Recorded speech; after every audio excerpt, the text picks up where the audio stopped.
Hey guys, welcome once again to your channel, Yellow World. Good evening, good afternoon, good day wherever you're watching from.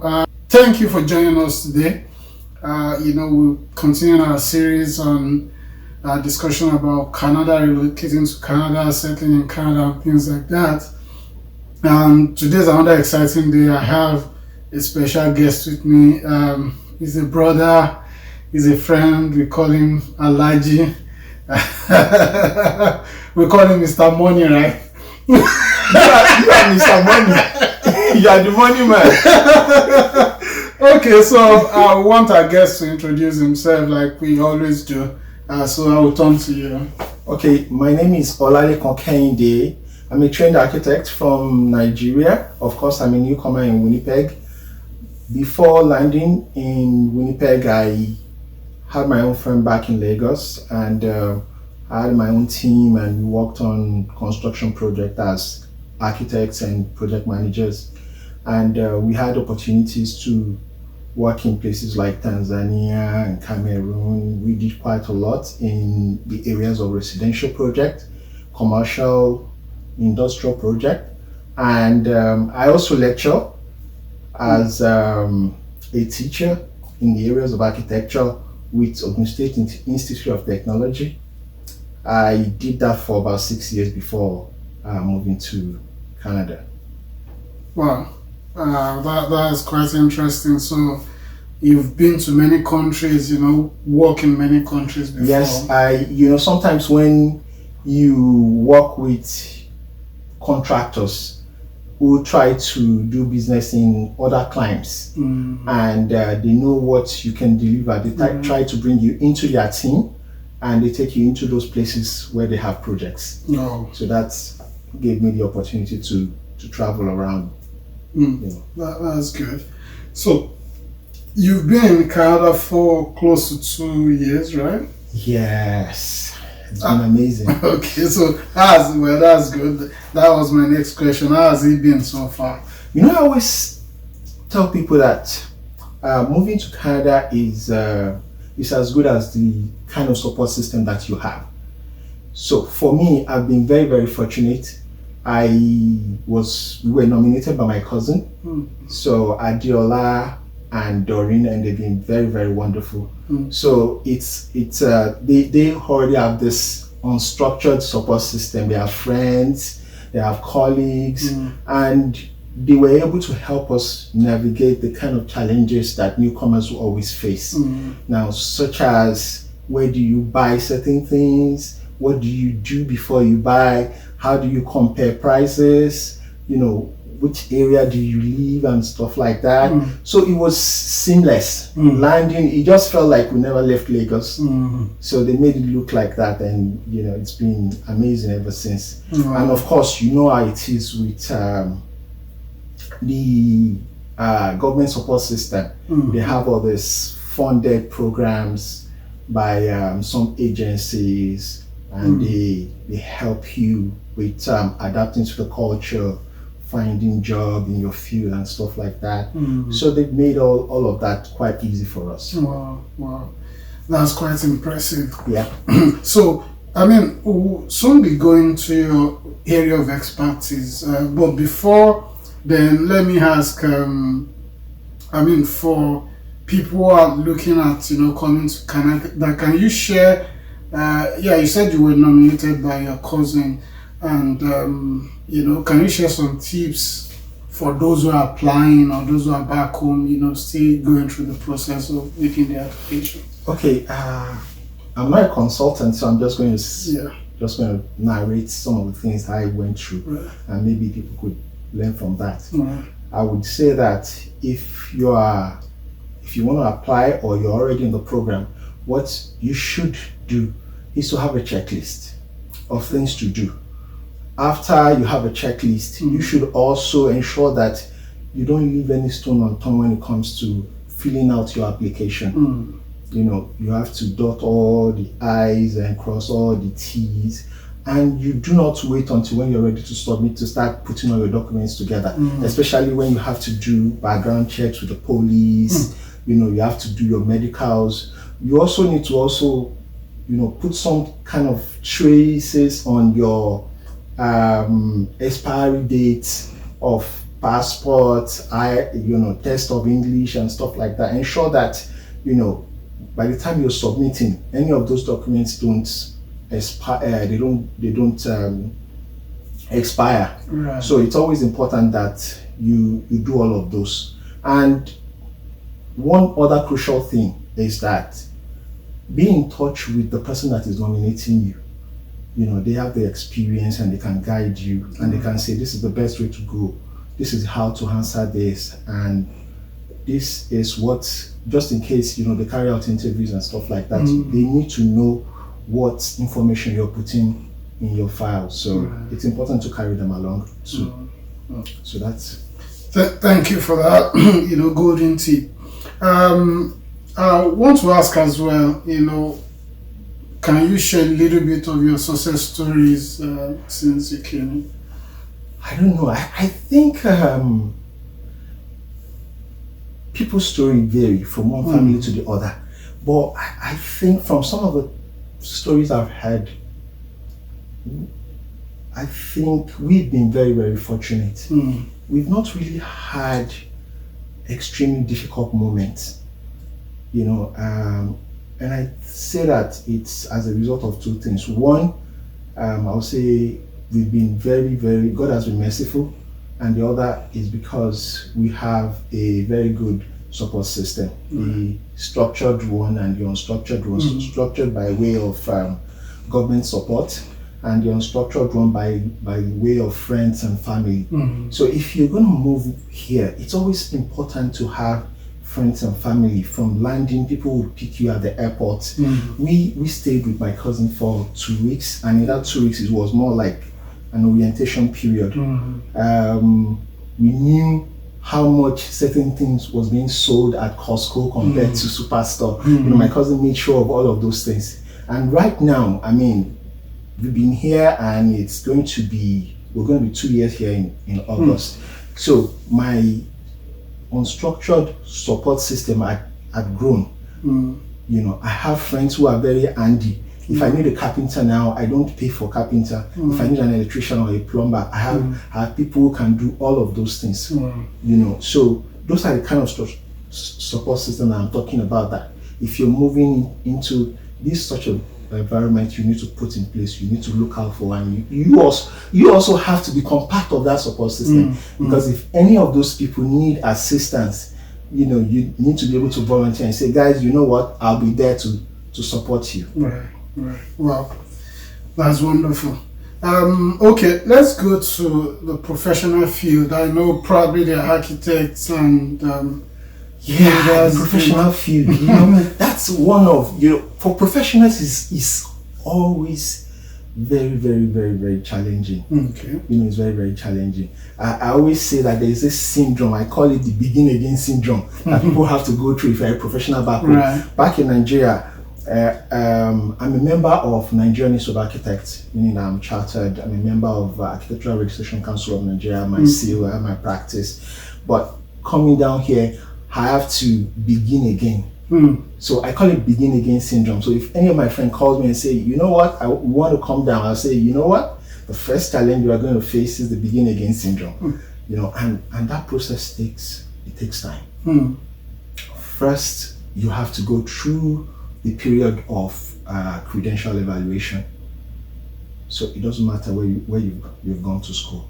You have to contact that body called CACB, the Canadian Architectural Certification Board. So you have to send in your credentials. You have to send in drawings from way back, from school days, and also write reports on those projects you have to submit, and they would carry out some assessment and decide if your degree or your training is equivalent to the training in Canada, and they would possibly issue a certificate saying that, okay, your education is equivalent to the Canadian standard.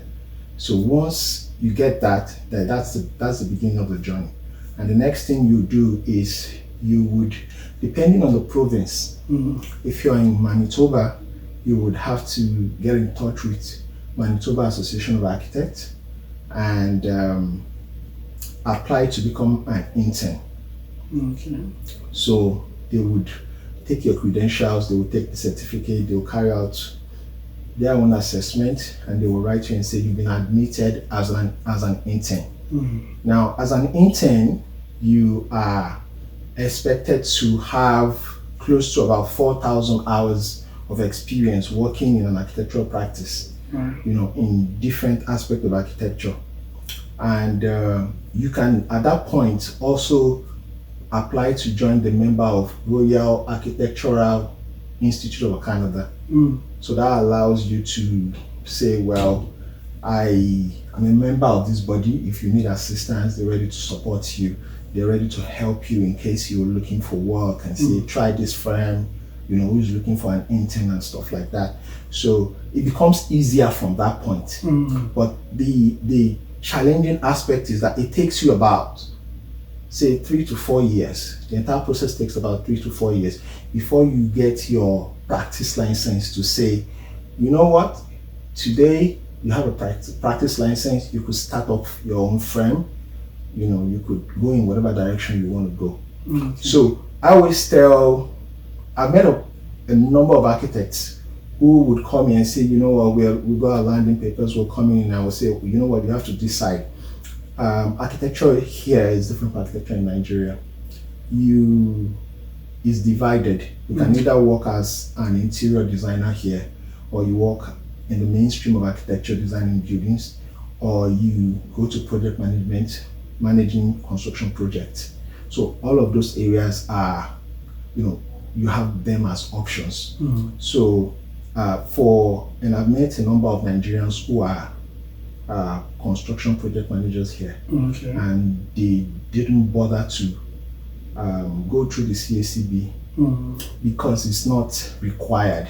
All you need is project management training and a PMP, and you get a job as a project manager with construction companies. And for interior, they also have some certifications they do, which you can also apply to, and you can work as an interior designer with interior firms. But for the mainstream architecture, you have to go through CACB.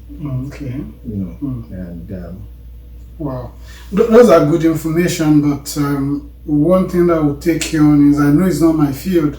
It looks like a bit of a complex process, or hard process. It's it's not so complex. The most important thing, I think, the critical element here is that once that assessment is done, everything can easily fall in place. But sometimes the assessment is done and they would write the individual and say, you know what, your education is not acceptable. You would have to start all over again, maybe go back to university here and start all over again. But the critical element is, once your education is accepted as equivalent to the education in Canada, then I think you're set. All you just need to do is you need to find a firm and start working with them as an intern. So, but the rest is just start preparing. But the other difficulty for architects who are from Nigeria or some other tropical countries is that most of the constructions in our country is masonry, block construction. But here is a lot of wood construction, a lot of steel construction. So you have to contend with combustible construction and non-combustible construction. So you really have to go back and get some training, maybe take evening classes, or and the other difficulty is you need to master the building code. The code is just like your Bible. You cannot draw a single line without deferring to the code and say, what does the code say about this external wall? What does the code say about this dividing wall? So you need to look at the code and say, the code is what guides you. So these are some of the trainings that architects who want to go into mainstream architecture have to, undergo to be able to get that certification and be able to stand firm and say, yes, I'm an architect in Canada. Yeah. Well, that's good. And with all these things that you just told us, is there a way someone can start walking through the process before coming over here? Yes. Okay. If you're back in Nigeria, the first thing you need to do is get your transcript before you leave the country. Okay. Get your transcript. Try as much as possible to get your course syllabus. They want to go through the course syllabus and see the content of that syllabus and see if it is relevant to what they teach here. Okay. Now, for some people, they would look at the syllabus and say, we're sorry, even though the courses are the same name, the content of the syllabus is different from what we have here. So we cannot take your education, it's not acceptable. So it is important that you get your course syllabus and they're able to assess that course syllabus and look at your training in details. And you also get the drawings that you've been doing. At least get a minimum of 2 projects. Maybe your final project and maybe a semester project that you've done. Okay. And they want to see the quality of work or the quality of training that is being given in the school that you've attended. So you can prepare all of that. That is the first thing. Once you get here, you get the form and you fill out the form and you put all those documents together and you submit and you pay your fee. And it takes about 3 to 4 months. The assessment takes about 3 to 4 months. They'll write you and tell you, they issue a certificate and say, it's more like, okay, we assessed you. This certificate is like having a degree that, yes, anywhere you want to go to or you want to apply to, and that they require your university degree, this certificate can stand in place of your university degree. So my university degree became secondary when I was applying for my internship, because it was the certificate that they wanted to see.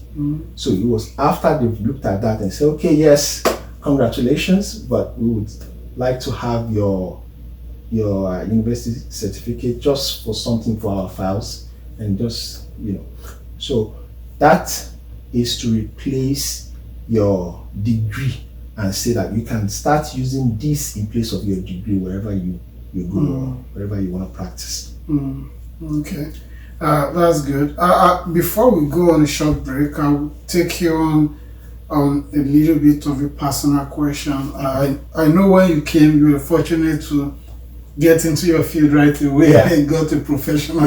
So what is the secret of that? Okay, when I came, there's a lot of story that as professionals, it's always difficult to get into your field, and people said all sorts. However, like I told you, it was more of the support system. My cousin kept telling me that, don't mind people. The most important thing is stay focused. And I went to Success School for 2 weeks. I had that 2 weeks training, and you are assigned a counselor, and the counselor assures you that, look, once you apply all the training here, your resume building courses, and you're able to put your resume together, that don't worry, you will get called up. Now, the interview is now depending on how well you perform. So I think I only sent out one application. I only sent out one application, and I did just one interview, and I got the job. So for me, I wouldn't. It's yes. I've been invited by Success Skill to so many events to share my stories and to talk to people and to encourage new immigrants. They say it's something that is rare, but I would say that I've been very, very fortunate, and I got great support, and which I still enjoy to date. I've not had to, do odd jobs or to survive and things like that. So it's always been from one professional job to the other and all of that. And it's simply because of that circle. And I've tried to remain within that circle, and it's been opening doors. Today, I speak at conferences with Manitoba construction sector. I did that early this year. They sent me an email now that they're having another one next year.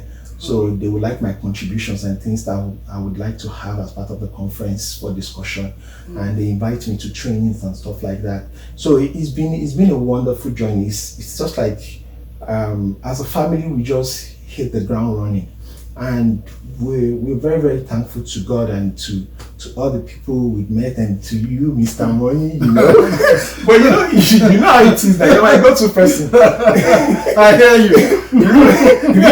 but of course, you know, and I'm one person that I try to do a lot of consultation before taking certain steps. And remember, we always have a lot of discussion about, what is the next step? How do I go? And you would say, you know what? In order to be able to get this, why not just wait a little bit? And we used to have this discussion, just like, and of course, you're part of that support system that I talk about, and I'm so thankful for. And that's kept me going, really. Thank you so much. You said quite a number of things that, it's part of what I advise people, to take note of. On this program, people have talked about social skills maybe like 3 or 4 times. They don't pay us to do this, but it's actually true. I was there as well, and I can say that they were very helpful for me. And you also talk about being focused when you came and your cousin told you not to listen to people. This is just to show to people, like I said, that when you come in, it may be fast for some people, it may be longer, or slower, but as long as you stay focused, I would always say that as a newcomer, what you need to do, especially, is to plot a graph that this is how I want to go, and decide, because families are different. Some would come with with kids, and those kids would need attention. Some will come with some grown-up kids, and they don't need as much attention. So you need to look at your family and be able to plot a graph and say, can we front load? Front load means that can my wife and I begin to go out there and begin to develop ourselves in order to be able to get into our field, or should one person just start and while the other person work to support the family? So you have to look at the family configuration to be able to make those decisions. And you also have to look at you as an individual, how much can I take? Because there's a lot of pressure trying to read and trying to work at the same time and get back into those fields. And what kind of support system is available to you?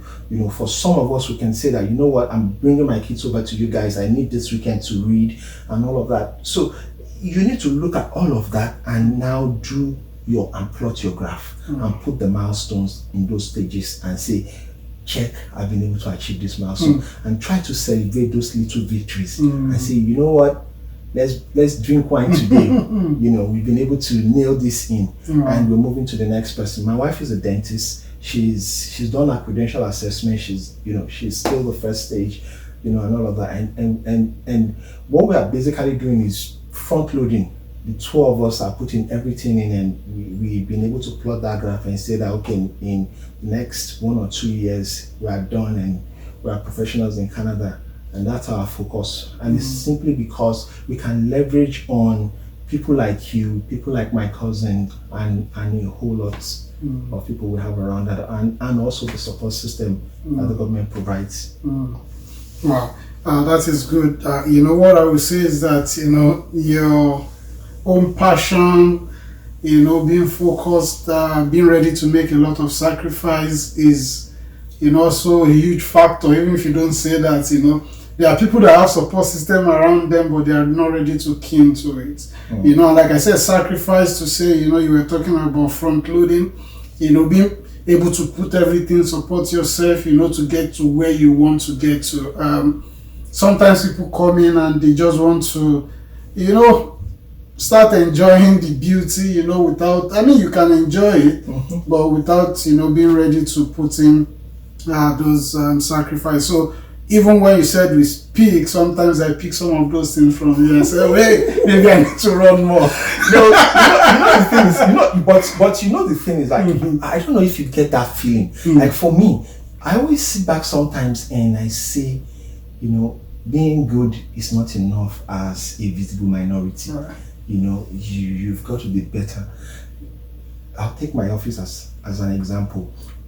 I worked in an architectural practice where everybody around me, when they type, they are typing a minimum of 60 words per minute. And I'm the only person struggling. And funny, I also have a guy who is also an immigrant. He's from the Philippines. And this guy types about 50 to 60 words per minute. And I just felt that, in a way, my training back in Nigeria hasn't given me that opportunity to be able to type as fast as these guys. So the fact that I am good with my drawings is still not enough to be able to contribute as much as every other person is contributing, because my work is timed. I clocked in on the amount of work I'm doing per hour, per day, and and I look at it and I definitely tell myself that, look, I'm not putting in as much as these guys are putting in, because I'm coming from a culture whereby we're not trained to type 60 words per minute. So it just, every day you keep challenging yourself, and in the course of challenging yourself, you look at your kids and you just say that you just challenge them to challenge themselves. My kid will come in and say, Dad, I had 90 in mathematics, and I say that, you know what, you have to do better. And he tells me that I got the highest in class, and I say, well, we didn't cross all those seas and rivers to get to Canada only for you to just say, I don't want to be competitive. You're not competing with others, you're competing with yourself. You shouldn't be satisfied with what you've done yesterday. You have to aspire to do more. You have to aspire to do more and continue to climb the ladder. And the reason why we moved to Canada is not so much that we could come here and just say, yes, the environment is good, the healthcare is wonderful, the policing system is marvelous, we can now relax. But it's for us to be able to raise kids in an environment where they can become, global champions. They can compete on a global level. We watch CNN and we see Nigerians doing wonderfully well in the US, championing the healthcare. We want to be able to contribute to that narrative and say that, yes, we brought our kids in, and 10, 15 years later, they are also being able to lead some research here, some research there, and that's when it's going to worth all the sacrifices that we're making today. Wow.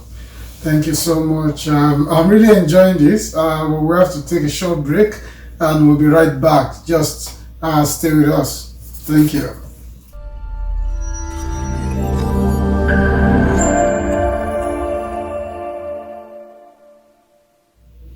All right, welcome back, guys. Thank you for staying with us once again. This is your channel, Yellow World, and I remain Bossman. I have a guest with me today. He's been with us. He's an architect, an international architect, if I should call him that. His name is Olalekan, and he's been giving us a lot of tips and insights. So, thank you once again for joining us. It's a pleasure to be here. Yeah. We'll go on with our discussion, and I want to ask you, I know you've talked about friends and family support, but what other resources, organization, or medium do you think have been useful to your settlements in Canada and can be useful to new immigrants when they are coming in? Okay, there are so many government-funded programs. You have the pre-arrival programs prior before you land, and if you get in touch with them, they would give you information on how to land and what you require, where to go to, and they are also very, very helpful. For me, I think I've benefited from quite a number of organizations. One of them is SEED. There's SEED, there is employment and training, there's I mentioned social skill earlier. So all those organizations are quite helpful, and for some of them it's funding for training. For some of them it's information, for some of them it's training, and there's Manitoba construction sector for newcomers.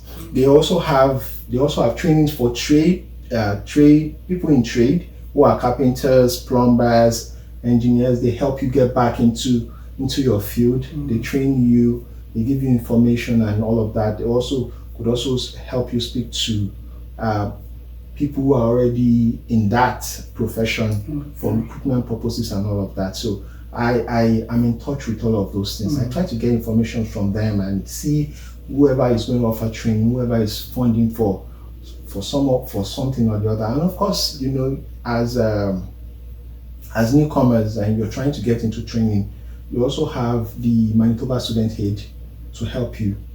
So all of that is available to newcomers. Thank you so much. You know, Manitoba Student Aid, I mean, including student loan. Yes. I wanted to say something about that because I talked, and I will give that's my own opinion. I could be wrong, but I want people to look at it from this perspective because I've spoken with people who say, no, I want to go to school, but I don't want to take student loan.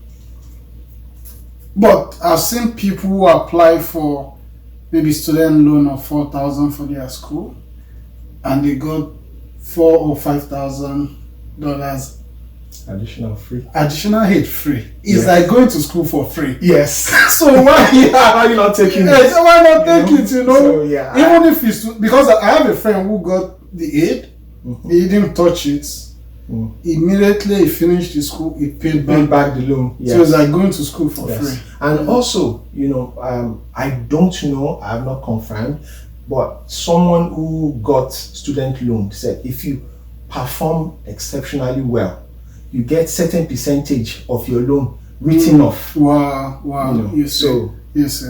So I mean, there are tons of opportunities. In that, you know. Yes. Yeah.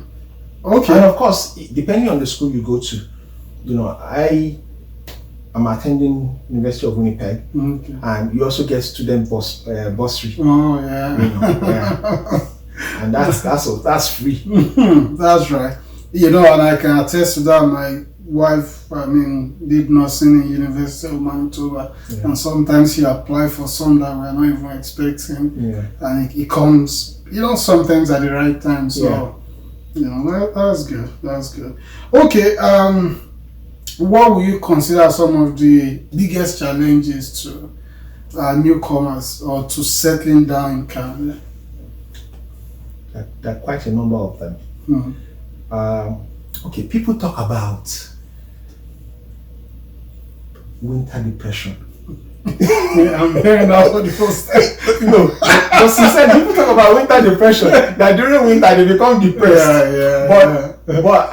Well, researchers have said that there is serotonin. It's an hormone which is secreted by the brain, and it is triggered by the sunlight. But during winter, you don't have much of that. And the purpose of that hormone is to help you stay calm and help you stay focused.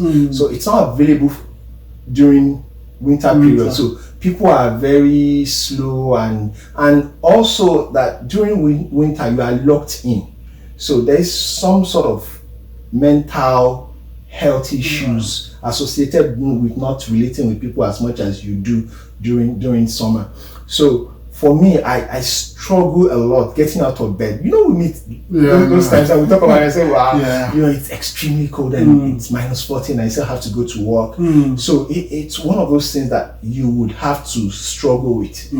And I mean, if after the your first winter, it becomes easier going forward, then that's one. The other issue is the power distance. You know, for me, it's fun to get to work and I say, "Hi, Mike," talking to my boss. You know, my boss and I would just run into each other in the washroom. And I say, "Hi, Mike, how was your weekend?" I'd be like, "Oh, it's great. You know, I had this wedding I had to go to," and so it's nice, you know, but it also has its own drawback because the communication doesn't come to you directly. The people at the workplace are quite polite, but in being polite, they're not as helpful. I'll give you an example. Take for instance, your boss wants to give you an instruction, and you've carried out a task, and you're just showing it to your boss and say, you know, what do you think of the report? Rather than say, you know what, I need you to work more on that report. You say, well, it's a good job. Perhaps you might want to look at it again, you know, and that's it. So he wants you to look at it again, but he's not saying go look at it again. Yeah. So most times I will say, oh, my boss says it's a good job, but maybe perhaps I want to look at it again, maybe. But I'll just leave it on the table and go do something else. And the following day he's looking at it. Oh, is it ready? And I give it to him and he says, oh, I was thinking you were going to look at it again. I said, well, you said perhaps it's good. So those miscommunication is always there in the workplace, and it's simply because the culture is very, very polite. It's a low power distance. You know, you and your boss are on first name basis, which is not something we're used to. We're used to straightforward instruction and say, I want this later today, I want it done, I want it, you know. They expect you to use your intuition, they expect you to be able to. It's a very individualistic culture, and they don't give direct instructions sometimes, except if it is written down and say do this and do that and do that. So that's one of those things it took me a bit of time to get used to. And because time take credence here, you don't get people to help you as much as people will help you back home. I'll give you an instance. We have this wonderful printer, and it's a printer, it's a copier, it does so many things, and it's quite big. And I'll ask my colleague, you know what, I need to do some printing. And it just tells you the machine is over there. And they say, okay, yeah, it looks like a robot. Can you please help me? So you know what, I'm quite busy, you know. But you could read the manual, but in Nigeria, where we're from, you would always get someone who is always willing to stand by 10 minutes, 15 minutes to walk you through it.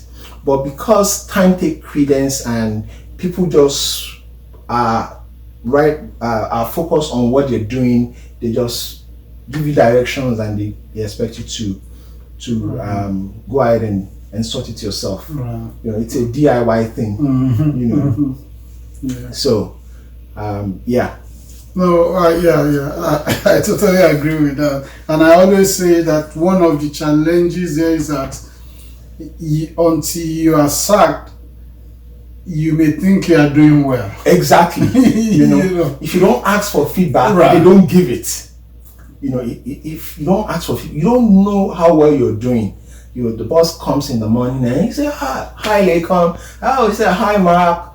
You know, and you guys are smiling, you're drinking your coffee, but until when it comes to the performance review and you're sitting down, that's when you begin to, you know, that is even when it's helpful enough to tell you that, you know what, these areas you need to focus on, these areas you need to focus on, these areas. But usually people don't give you feedback except you go and ask for it and say, how well am I doing? What are my areas of improvement? You know, can you advise me on what classes to take in the evening to help me bridge those gaps? You know, but you don't get those feedback except you ask for it. Right. And you know what what I do for myself, and I try to also tell people, is that don't shy away from when you start a job, letting your manager knows that you want feedback. Yes. I remember it's the first thing that I tell my managers wherever I work. On my current job, I remember the first time I met with him, I said, I wouldn't like something to happen and, you know, we got to appraiser or go to reviews, you know, and I'm let me know how. And one good thing about it is that, you know, like you said initially, when I try to listen to him whenever he says you are doing well, but you know, let's talk about that boss. You know, you know, let's focus on the bots. Yeah. They're very, very nice, but being nice is not as helpful to you. You need those areas of improvement so that you could work on them and get better. Exactly. All right. Let's talk about the winter depression a little bit, because I believe in every challenges or problems and opportunities. Yeah. What are the opportunities that can come with winter itself? Okay. During winter, you don't get as much visitors as you would get during summer, and people try to stay indoor as much as they can. And during those times, you could focus on developing yourself, and you could either write some certifications, write a book, read a book. It's also a bonding period for you and your family. Get to know your kids. How are they responding to this new culture? What are their challenges in school? Talk to them and maybe take a book, read it with them. So it's a period where you could focus that, okay, that's my bonding period. That's the time where I develop myself. And the summer is a time where I do a lot of outdoor, I interact with other people, I go networking, and you could plan your time like that. Right. Well, that's good. You actually hit the nail on the head, so I love that. Okay, I know you've been around for like 2 years. What are other areas of opportunity, that are available in Canada? What is the population of Winnipeg? Winnipeg is about 800,000 people, less than a million. And if you compare that to the population of Lagos, close to 20 million people. So you can, instantly say that the opportunities here are enormous from one sector to the other. Areas of housing, construction, interiors, entertainment, IT, medicals, so the opportunities are enormous for newcomers. You just need to plan your time and set your mind on settling down and look at what you want to do.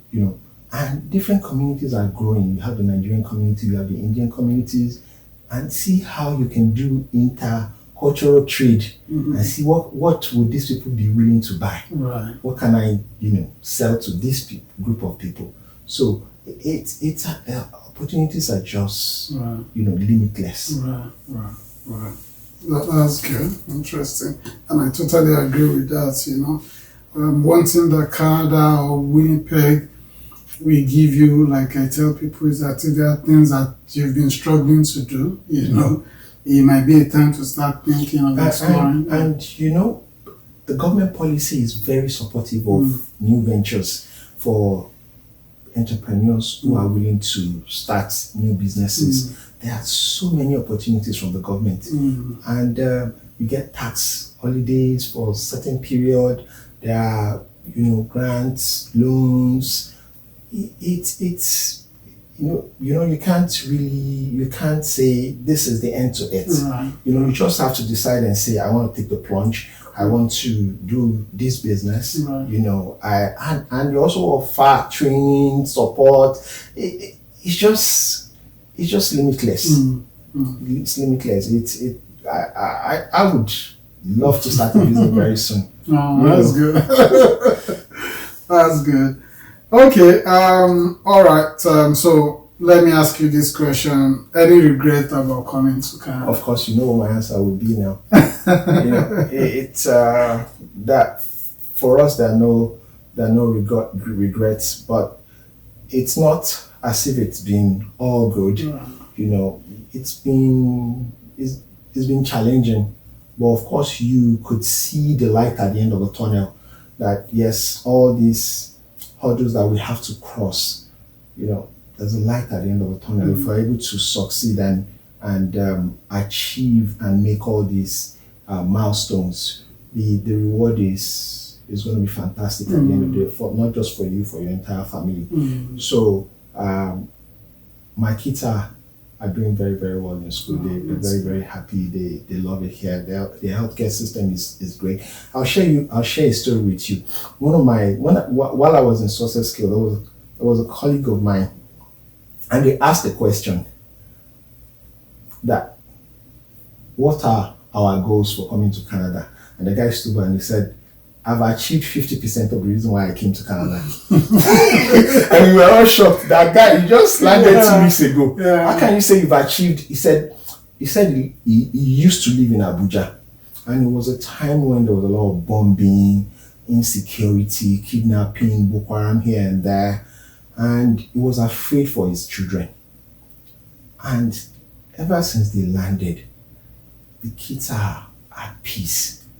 He goes out, there's no headache whatsoever. The police security system here is fantastic. With that one, they are there. And he felt that, achieving raising his kid in a very secured environment was his priority, and that's 50% for him. The other 50% was for him to find a job. So for each family, you need to write it out. What are the important items to you as a family? For some other people, their focus is just for their kids to grow in a secure environment, quality education, and see them achieve and become world beaters and world champions.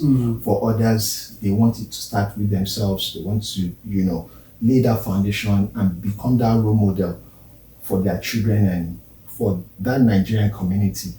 So it depends on what standard you want to set.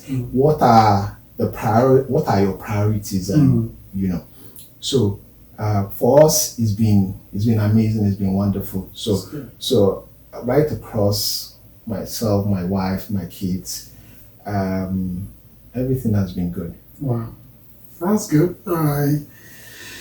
I love that, and I can relate to that guy that because it was a big factor for me coming here as well. There was something that happened, sometimes back in Nigeria before I came, and I'm not saying, such happens to everyone. I've told the story of how my bank was attacked.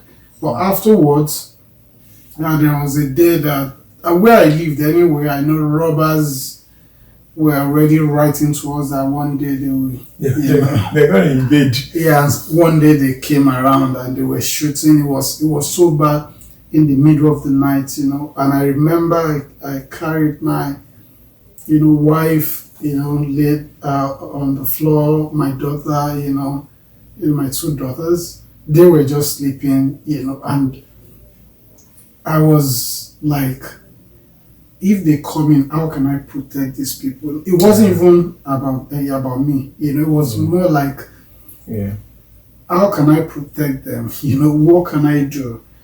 And so when we moved there, even at the initial part that things were hard and I was struggling, one thing is that I can leave my door open, I can go to sleep in the middle of the night and sleep like, a baby. So I can relate with him. So, and then for me too, it was more like a big part of where I moved over here has been achieved. So there's been no regrets, Thank you for that. I wish we can continue, but because of our time, I'll ask you what may be, the final question. And the question is, do you have anything that you want to just add or, say to our viewers, people who are at home, back home in Nigeria, all over the world, maybe thinking of applying, people who have landed, any other final word? Okay. It would be if you are already in the program, it would be to advise you to stay steadfast. It would come. It might take time. Eventually it will come. Our process took about 2 to 3 years. Eventually we got it and we came. So for those in the program, just don't worry yourself too much. Try to continue to save. You're going to need that savings when you get here.